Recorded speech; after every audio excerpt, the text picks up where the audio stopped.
berlaku sebagai dasar dalam memeriksa dugaan nepotisme dalam penyelenggaraan pemilu yang TSM.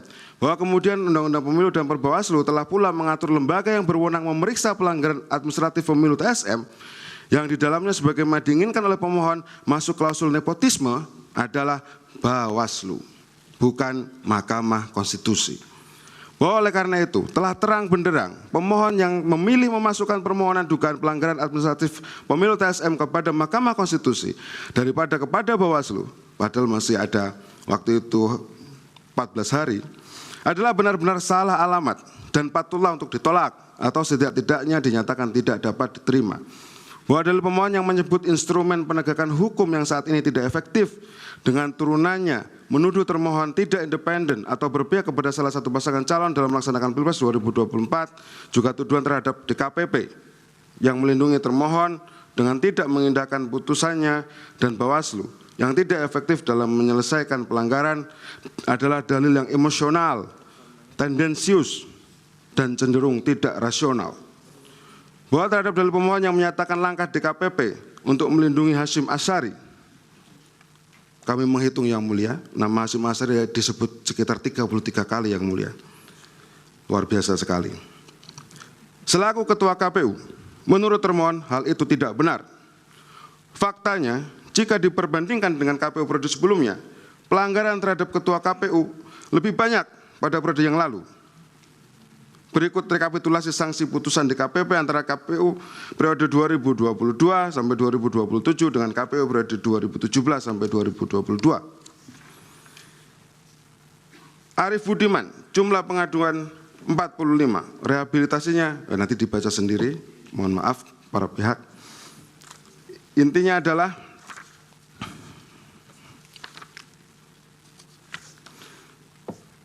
meskipun disebut bolak-balik Ketua KPU Hasyim Asyari, pemilu tetap terlaksana dan akuntabilitas integritas penyelenggaraan pemilu tetap terjaga. Hebat sekali berarti Hasyim ini. Kami lanjutkan yang mulia. Yang tertulis Pak, jangan ditambah-tambah begitu. Itu. Siap yang mulia. Siap yang mulia. Tidak usah. Ya. Jadi yang ada yang tertulis saja. Siap yang mulia. Kami lanjutkan. Mohon izin yang mulia. Bahwa pemohon mendalilkan termohon dianggap menunjukkan keberpihakannya terhadap salah satu pasangan calon presiden dan wakil presiden berdasarkan dua alasan. Termohon dianggap langsung menerapkan putusan MK nomor 90 garis miring PUU strip 21 Romawi garis miring 2023 secara leksikal. Dan termohon dianggap langsung menerapkan putusan MKRI nomor 90 dan seterusnya tahun 2023 tanpa mengubah PKPU nomor 19 tahun 2023. Bahwa terhadap dalil tersebut, termohon memberikan jawaban sebagai berikut. Bahwa pada dasarnya tidak ada tindakan, perbuatan maupun produk hukum yang termohon terbitkan yang hanya ditujukan untuk kepentingan salah satu pasangan calon. Karena setiap tindakan, perbuatan maupun produk hukum yang termohon terbitkan itu berlaku dan mengikat secara umum bagi setiap warga negara Indonesia, termasuk kepada setiap pasangan calon presiden dan wakil presiden. Bahwa termohon telah menerbitkan peraturan KPU nomor 19 tahun 2023 dan seterusnya, sebagaimana diubah dengan peraturan KPU nomor 23 dan seterusnya. PKPU pencalonan tersebut berlaku untuk semua pasangan calon. Bahwa berdasarkan ketentuan pasal 169 huruf Q Undang-Undang Pemilu junto pasal 13 ayat 1 huruf Q Peraturan KPU nomor 19 tahun 2023 pada pokoknya mengatur berkaitan dengan batas minimum usia bakal calon presiden dan wakil presiden.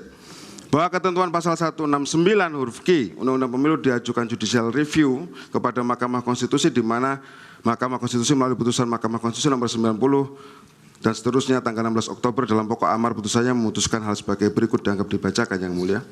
Bahwa Mahkamah Konstitusi dalam pertimbangan hukum putusan 90 tahun 2023 pada halaman 56 menyatakan lebih lanjut ketentuan pasal 169 huruf Q Undang-Undang nomor 7 tahun 2017 sebagaimana dimaksud dalam putusan akuo berlaku mulai pada pemilihan umum presiden dan wakil presiden tahun 2024 dan seterusnya.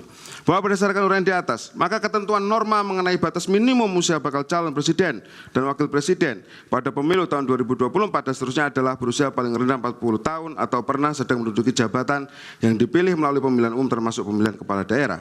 bahwa tindakan termohon menerbitkan surat nomor 1145-01.4/SD-05/2023 dan keputusan Komisi Pemilihan Umum nomor 1378 tahun 2023 tentang pedoman teknis pendaftaran, verifikasi dan penetapan pasangan calon presiden dan wakil presiden dalam pemilihan umum tahun 2024 adalah dalam rangka untuk menindaklanjuti putusan Mahkamah Konstitusi nomor 90 dan seterusnya yang telah dibacakan pada tanggal 16 Oktober 2023.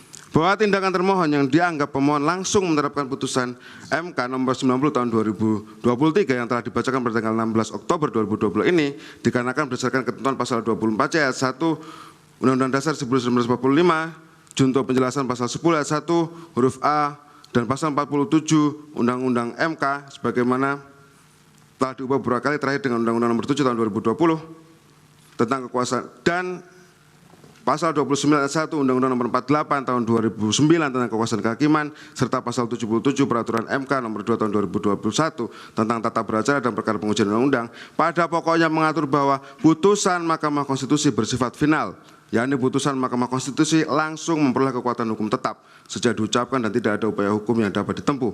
Sifat final dalam putusan Mahkamah Konstitusi mencakup pula kekuatan hukum mengikat, final and binding. Bahwa di samping itu, secara teoritis, menurut Supri Asari, Merinde, dan kawan-kawan dalam tulisannya pada Jurnal Konstitusi, volume 10 nomor 4, Desember 2013, dengan judul Modal dan Implementasi Putusan Mahkamah Konstitusi dalam Pengujian Undang-Undang, Studi Putusan tahun 2003 sampai 2012, menyatakan bahwa salah satu bentuk putusan Mahkamah Konstitusi adalah putusan yang bersifat langsung dan dapat dieksekusi, atau self-implementing, yang artinya, putusan Mahkamah Konstitusi pada prinsipnya berlaku terhadap ketentuan yang dinyatakan dibatalkan dan tidak berlaku lagi, tetapi hal tersebut tidak menimbulkan kosongan hukum, sehingga pada umumnya putusan tersebut secara otomatis dieksekusi tanpa perlu ditindaklanjuti oleh lembaga lain. Itu berkaitan putusan 90 ya Pak? Ya. Langsung ke 33, Oke, angka 17. Dianggap dibacakan selebihnya. Dianggap dibacakan yang mulia.